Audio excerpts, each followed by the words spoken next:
because in Tennessee, the people back home are very frustrated with them. They seem out of touch. They seem to not care. They don't seem to be interested in taking care of people with needs that have been adversely impacted by COVID. They seem to be more interested in taking care of themselves. This year really did not have to end this way. As I said, our friends across the aisle could have addressed this back in the summer.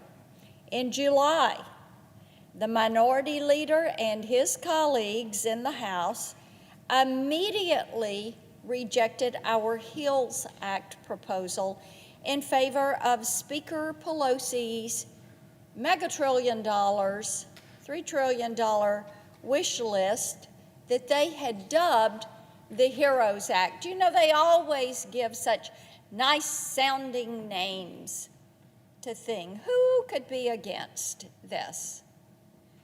But they rejected the HEALS Act proposal that was targeted, specific relief, and went with the HEROES Act. It was a very partisan bill. It contained provisions that had nothing to do with COVID relief, and that the House and the Senate Democrats knew were going to be stumbling blocks. Their bill was filled with things, nothing to do with taking care of people, but oh, they had it full of poison pills. Why? They wanted to make certain that relief didn't come. They wanted to make certain that they could run this out, get it past the election, and then we find out from Speaker Pelosi herself and from some of the other Democrats that are in leadership. Why did they do this? Oh, politics. It helped them with the election, they thought. So they used people as pawns. Now, that HEROES Act that they continue to like to talk about, it would have undermined state voter ID requirements, and it gave the green light to some ballot harvesting schemes. Isn't it interesting? What are we talking about? What are Tennesseans talking about so much? Yep, you got it. Ballots, elections, some of the harvesting, some of the tricks. Now, those items they had in the HEROES Act, they didn't have anything to do with targeted relief. But you know what? They were willing to play these games and to withhold that relief. Why? They thought that it helped them in winning an election. So that was all back in July. Then comes September 10th. The Democrats again blocked forward motion on another targeted bill, throwing a procedural hurdle in between the American people and desperately needed relief. They got by with it in July, so September rolls along. It's about time for people to start getting ballots, mailing in ballots. What do? Well, they decide to mess with it again, to play politics, to use people as pawns. They lowered the bar even further on October 21st, throwing away $500 billion in targeted relief. They all voted no in an attempt to tear our focus away from another round of funding for small businesses, support for schools, and more money for COVID-19 testing. Now, think about this. Time and again, they say, oh, we've got to have more PPP. We have to have more unemployment insurance. We have to have more money for vaccines. We have to have more money for testing. We have to have more money for getting schools open. But they vote no. They have turned their back on the American people repeatedly. They did it in July. They did it in September. They did it in October. They have turned their back. Think about what a plus-up of unemployment would have done for a family had they decided to vote yes and work with us in July. That would have been a lot of money if they had that plus-up every single week through August, September, October, November, December. Now, I mentioned the October 21st vote. One day earlier, on October 20th, Democrats had blocked Senate action to extend the PPP. That is all of our small businesses, and yes, indeed, they are hurting. We are hearing from them on the phone, through email. They are begging for relief. But the minority leader threw another possibility of compromise out the window by again insisting that Democrats would accept the full HEROES Act or nothing. Isn't that amazing? That's what small businesses have gotten, is nothing. Because my colleagues across the aisle have basically said, give us everything we want, or we'll just vote no. We'll just leave people suffering.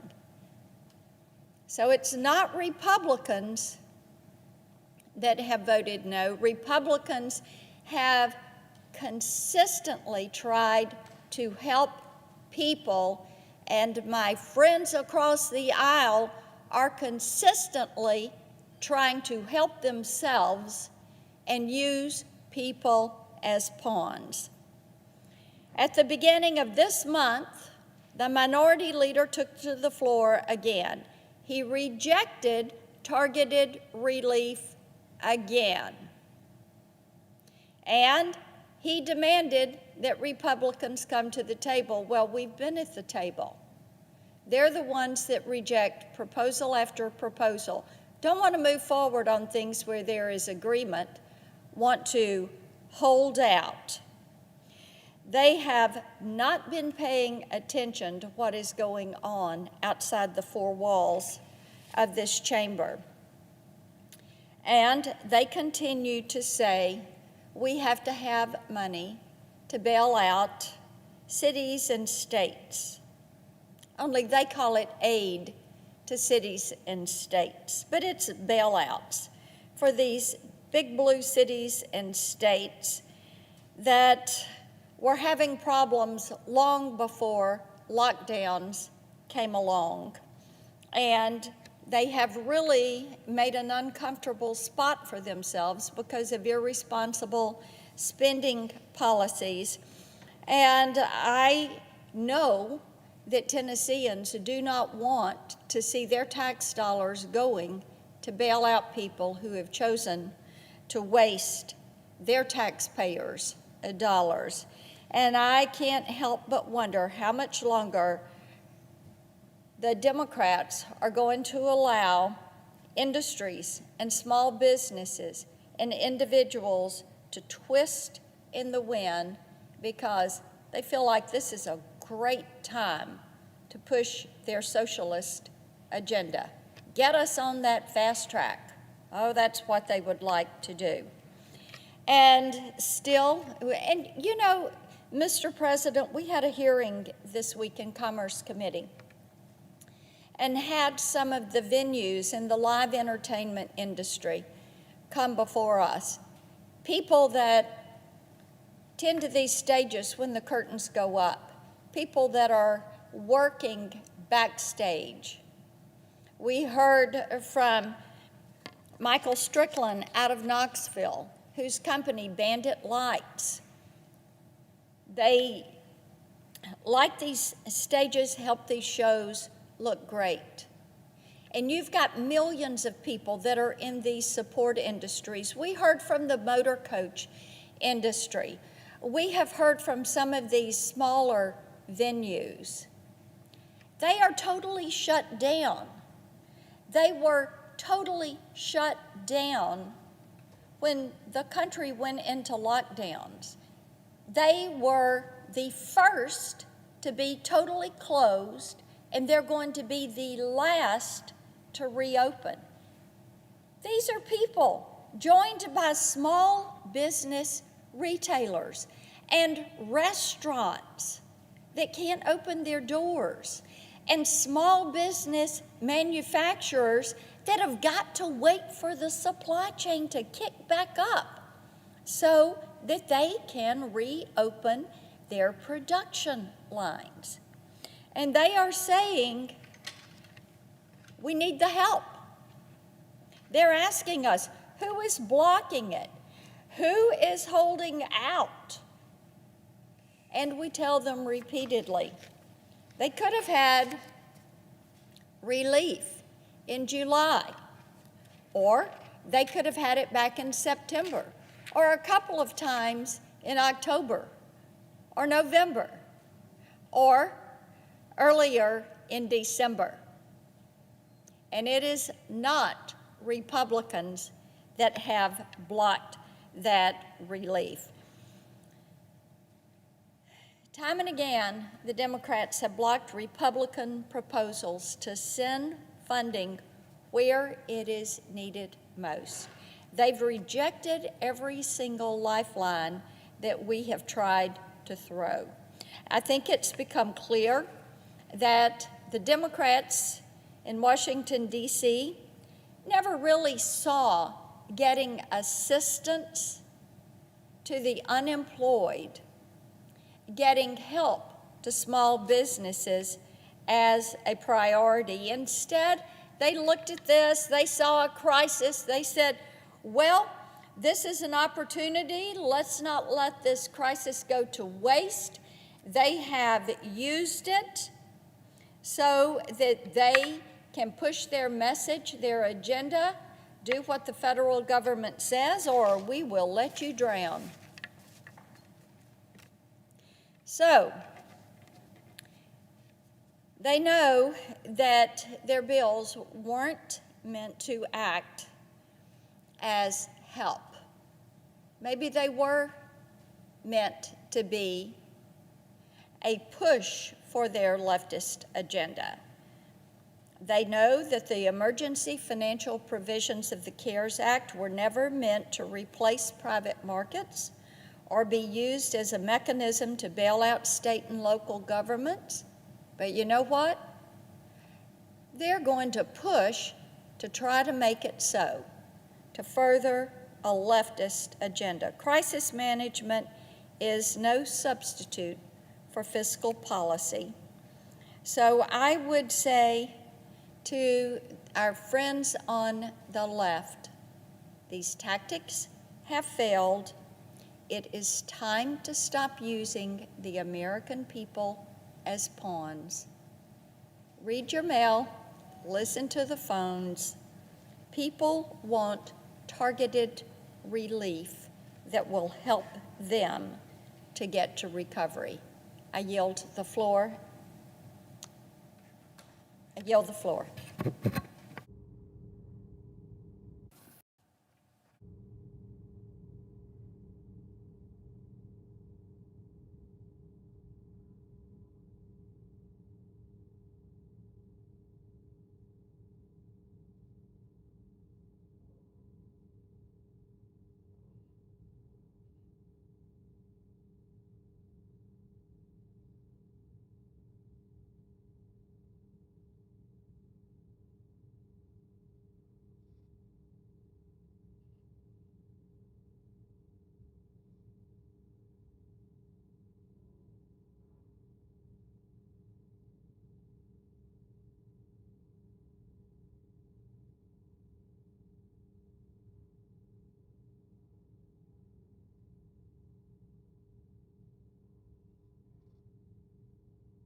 Mr. President, Senator for Pennsylvania.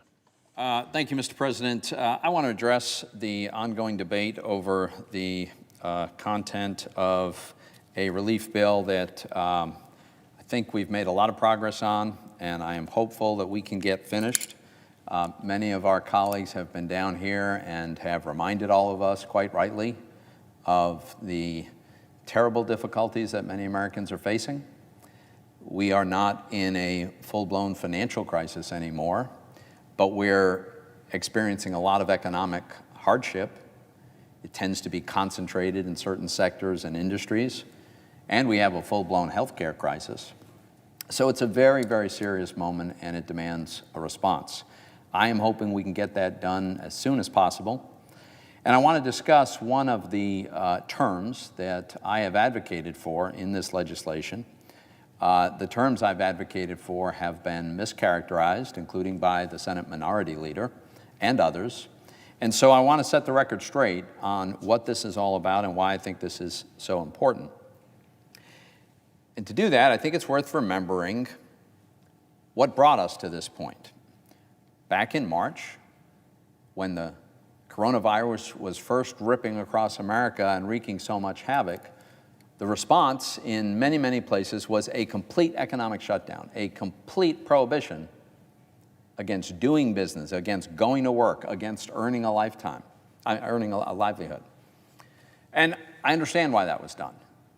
That we were in a healthcare crisis, and that was the response that was believed to be most likely to prevent an overwhelming of our healthcare capabilities that would have been absolutely horrific. And so we had this economic disaster, and what we discovered in March was this shutdown brought us to the brink of a financial crisis as well.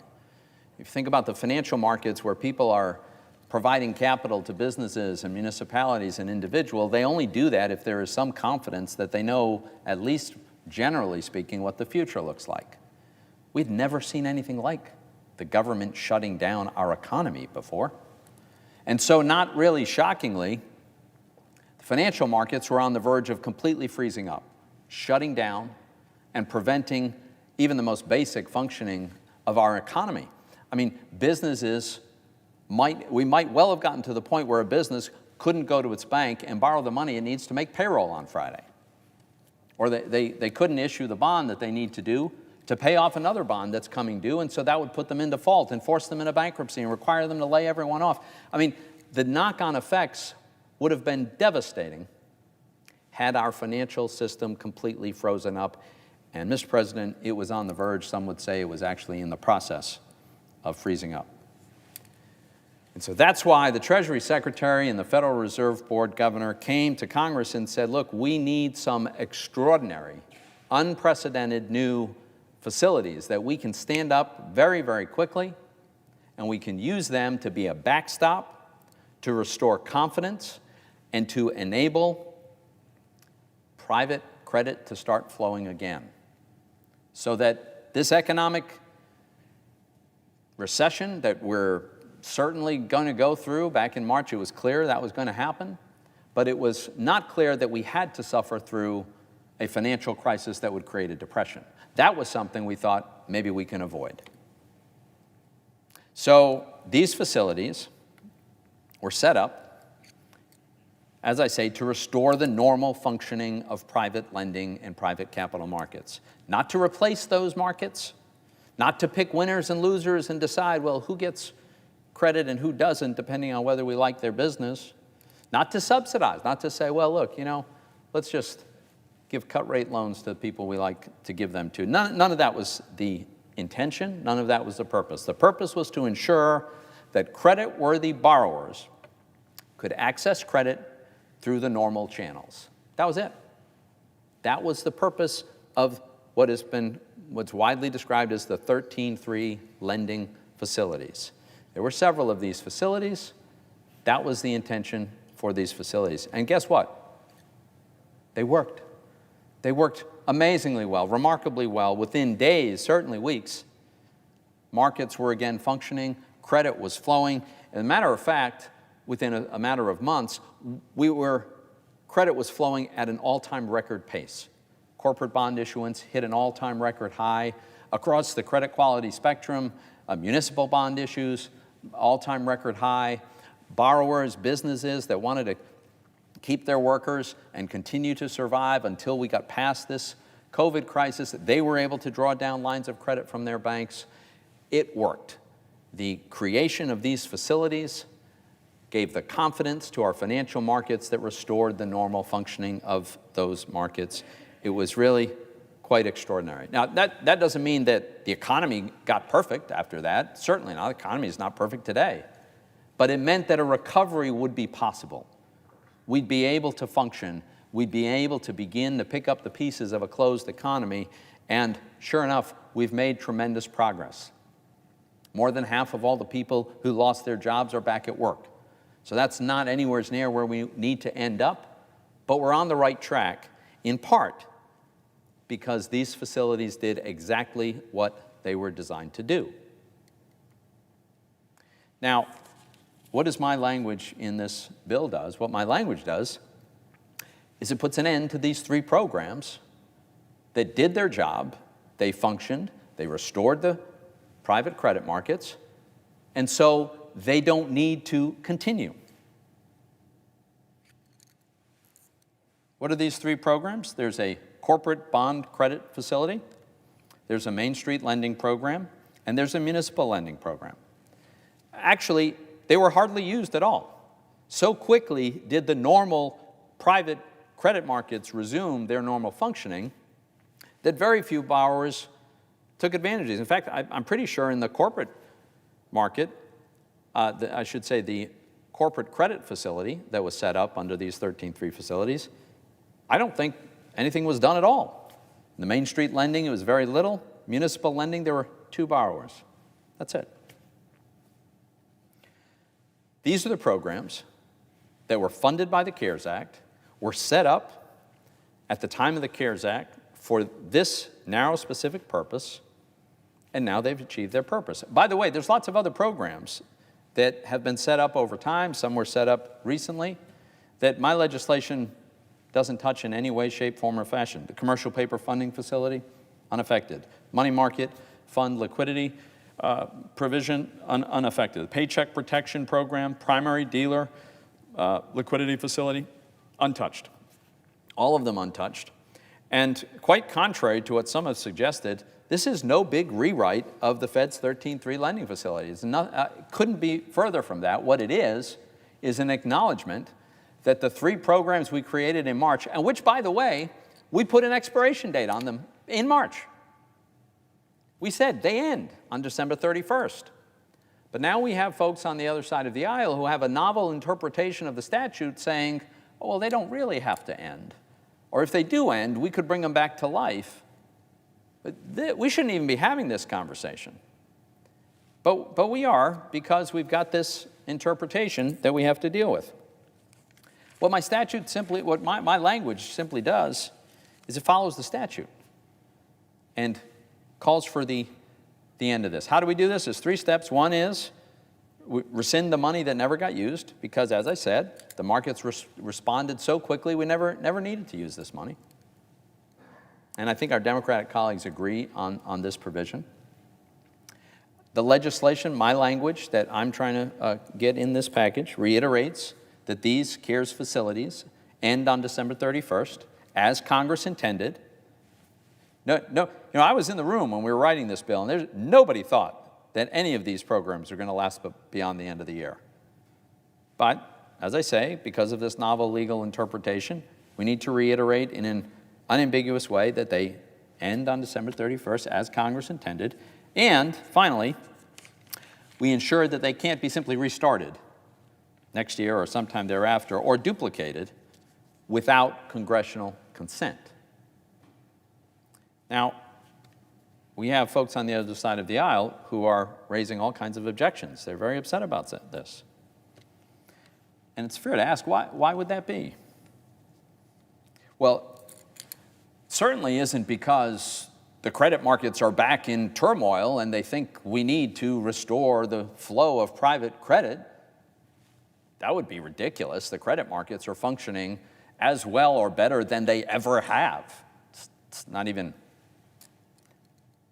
a close call. So it's not that. No, what it is something very different, Mr. Chairman, and that is the problem that some of my colleagues want to morph these facilities into a use that was never intended for them. They want to convert them away from this temporary emergency liquidity facilities designed to stabilize markets and restore the flow of credit, to convert it away from that, and instead to use them to implement fiscal policy and maybe social policy, and certainly to allocate credit based on their political preferences. What is one of the ways that our Democratic colleagues would like to do that? One, they want to bail out irresponsible states. Now look, I get that there are some states across the union that have suffered financially because of COVID. There's other states that haven't been harmed at all. In fact, they've got more revenue coming in this year than they had last year. It varies, and there's definitely a category of state and municipalities that have suffered a loss of revenue. And we can and should have an ongoing debate in this body about what to do about that, if anything. But that's our responsibility. If we are going to send money to states and municipalities, we should have a bill, appropriate the funds, and have a vote in Congress so that the American people can hold us accountable. See, that's what happens. We get held accountable. And so when an action like that is done through legislation, it's out in the open, it's transparent, it happens in the light of day, and the American people know who to hold accountable. That's not what our Democratic colleagues want to do. They want to force the Fed to do this for them. And how do we know that? Because they passed a bill called the HEROES Act, H.R. 6800, that instructs the Federal Reserve to use the municipal facility for exactly this purpose: super long-term, ultra-low-cost loans to municipalities, up to 10 years, at 1/4% interest rates. And states wouldn't even have to attest that they couldn't secure ordinary credit. They could just show up and get it. So the Fed wouldn't be playing its role, its traditional role, as the lender of last resort in a financial crisis. It'd be the lender of first resort to their preferred constituency. There's the Main Street lending facility. If they could replicate that, who knows what kind of conditions they would impose on low-interest loans there, whether it's climate or other policies that ought to be debated on this floor and ought to be determined through an accountable process. So, as I say, none of this is speculative. Our Democratic colleagues have talked about this. They passed a bill that actually does this.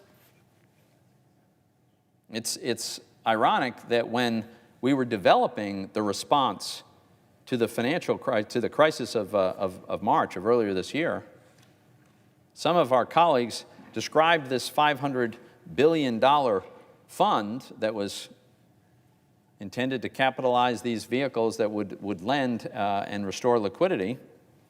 They called it a slush fund.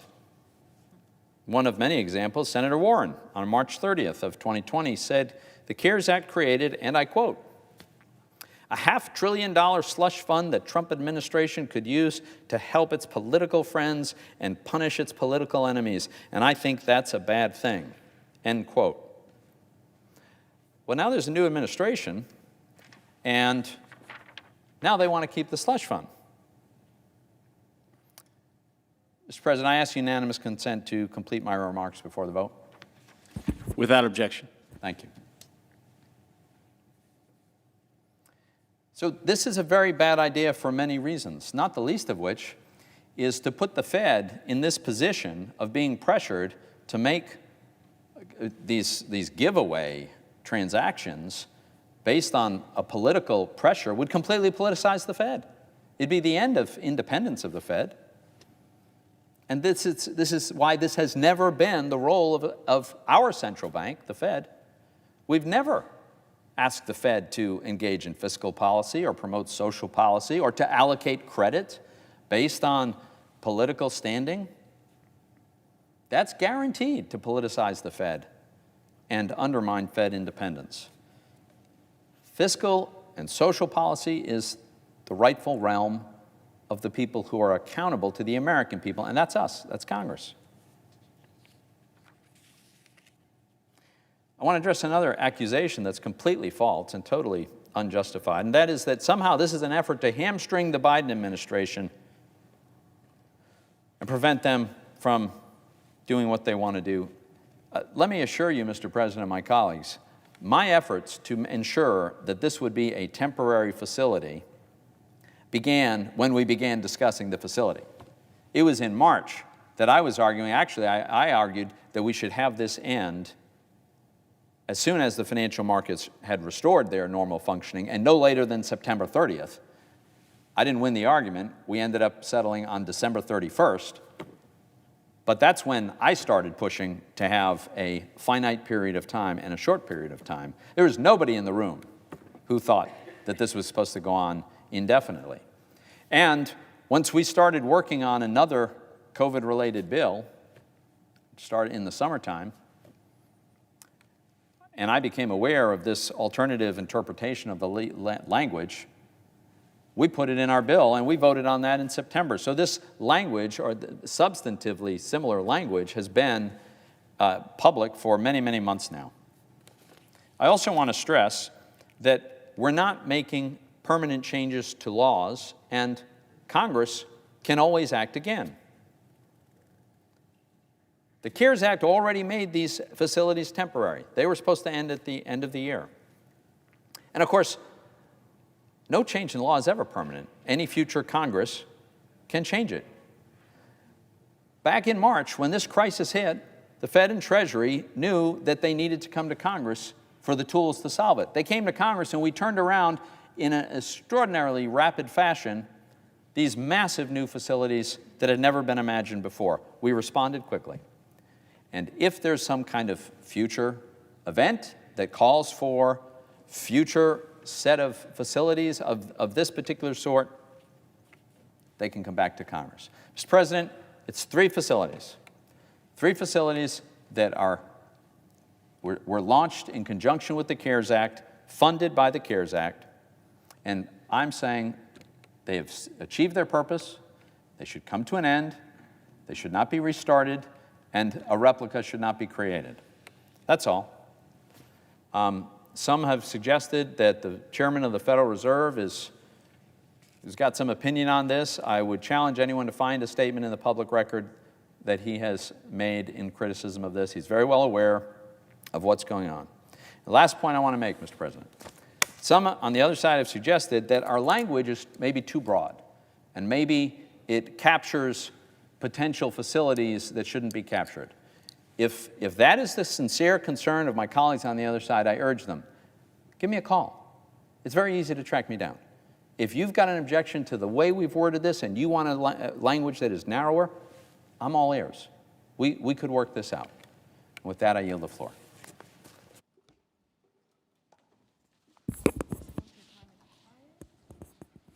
All post-cloture time has expired. The question is on the Deeps nomination. Is there a sufficient second? There appears to be. The clerk will call the roll. Mr. Alexander, Ms. Baldwin, Mr. Barrasso, Mr. Bennett, Mrs. Blackburn,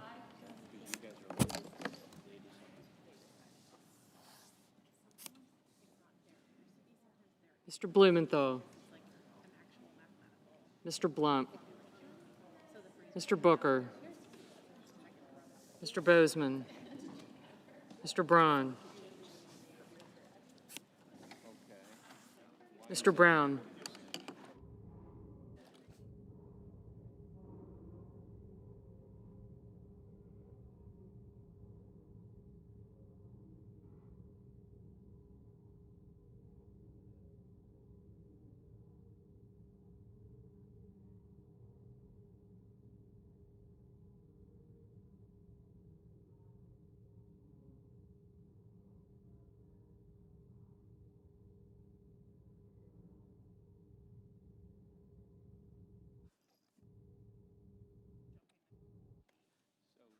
So